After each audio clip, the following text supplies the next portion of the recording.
जो कि यहाँ कई महिला टीचर हैं, शिक्षक हैं, शिक्षिका हैं, लेकिन जो स्थिति है आप समझ लीजिए शौचालय तक की व्यवस्था नहीं है। क्या कहेंगे?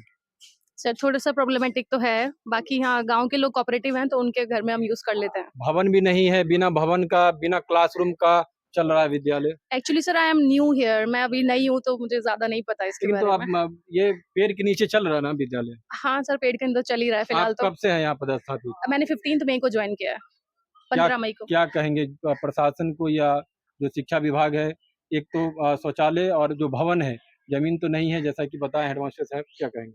क्या अपील करेंगे? सर सब लोग अपने लेवल पे काम कर ही रहे हैं, तो बस यही रिक्वेस्ट ही करेंगे कि काम हो जाए, और वो कर ही रहे हैं। यहाँ पर आ रहे हैं धीरे धीरे, सब निरीक्षण कर रहे हैं और सब कर रहे हैं काम धीरे धीरे। नमस्कार, सिटीजन आवाज में आपका स्वागत है। पिछली बार हम लोग एक खबर दिखाए थे नवाटोल के लिए, जो जहाँ पे जो स्थिति है गुडियारी पंचायत, ये मुख्यालय से बिल्कुल सटा हुआ है।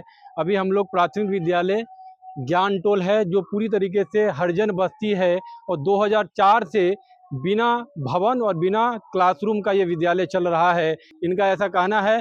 लेकिन अब समझिए, जिस दलित और हरिजन को लेकर नेता लोग राजनीतिक रूप से पूरी तरीके से कवायद बनती है, पूरी तरीके से सरकार जो है वो अलग अलग कानूनें लाती है, लेकिन स्थिति क्या है दलित टोला में, ये पूरी तरीके से शहर से और मुख्यालय से, दरभंगा मुख्यालय लहरियासराय से बिल्कुल सटा हुआ है, लगभग 1.5-2 किलोमीटर पर अवस्थित है। लेकिन आप देख सकते हैं जी कि ये स्थिति क्या है। यही एक बोर्ड एकमात्र सहारा है जिसके द्वारा जो है यहाँ बच्चे को पठन पाठन दिया जाता है। आप देख सकते हैं जी कि किस तरह की स्थिति है। ये जो है पीपल के पेड़ के नीचे जो है ये विद्यालय चल रहा है, और पूरी तरीके से 2004 से ही जो है विभाग पूरी तरीके से निरासीन, पूरी तरीके से उदासीन कह सकते हैं, क्योंकि 4 के बाद एक बार भी जो है ये व्यवस्था नहीं की गई, जो कि यहाँ भूमि नहीं है। अभी जैसा कि यहाँ के शिक्षक से बात हुई थी, लगभग 6-7 शिक्षक यहाँ पदस्थापित हैं, 48 बच्चे हैं, लेकिन यहाँ व्यवस्था कुछ नहीं है पठन पाठन को लेकर। अब पूरी तरीके से चौपट व्यवस्था है।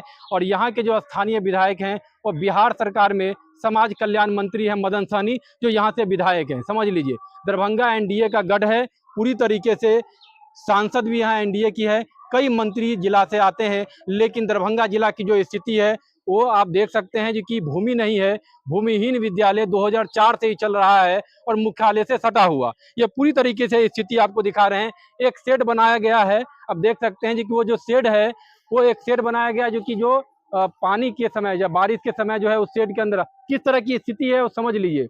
ये पूरी तरीके से, जहां एक तरफ सरकार जो है वो शिक्षक बहाली को लेकर पूरे देश में सुर्खियां, बीपीएससी शिक्षक जो बहाली हुआ लगभग 2 लाख के आसपास, पूरे देश में सुर्खियां रहा, शिक्षक भरमार है, लेकिन व्यवस्था क्या है उसको देख सकते हैं किस तरह की व्यवस्था। हम कई विद्यालय में भी उपस्थित हुए हैं जहां मध्याह्न के नाम पे जो है पूरी तरीके से गुणवत्ताहीन मध्याह्न जो है बनाया जा रहा है। हम अलग अलग विद्यालय में भी गए हैं, वहाँ की भी स्थिति जो है पूरी तरीके से दयनीय है। और यहाँ की स्थिति जो है आप देख रहे हैं कि पूरी तरीके से ये चौपट स्थिति कह सकते हैं। यहाँ पठन पाठन नहीं, सिर्फ विद्यालय में आप समझ सकते हैं जी कि 7 शिक्षक यहाँ उपस्थित हैं।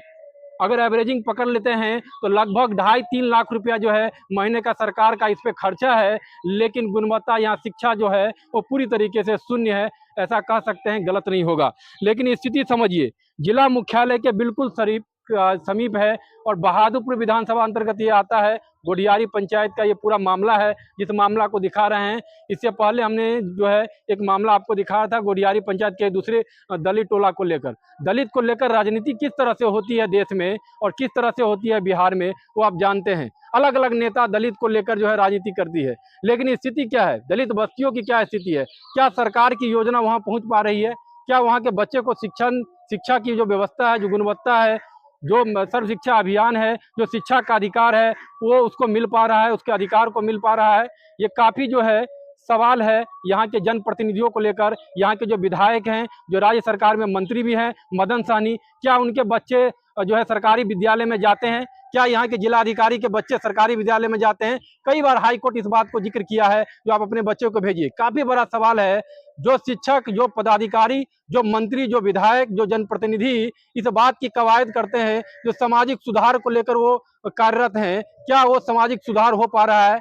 क्या वो अधिकार मिल पा रहा है? क्या योजना का पूरी तरीके से जमीनी स्तर पर क्रियान्वयन हो पा रहा है? बड़ा सवाल है, क्योंकि यहाँ पे प्रधान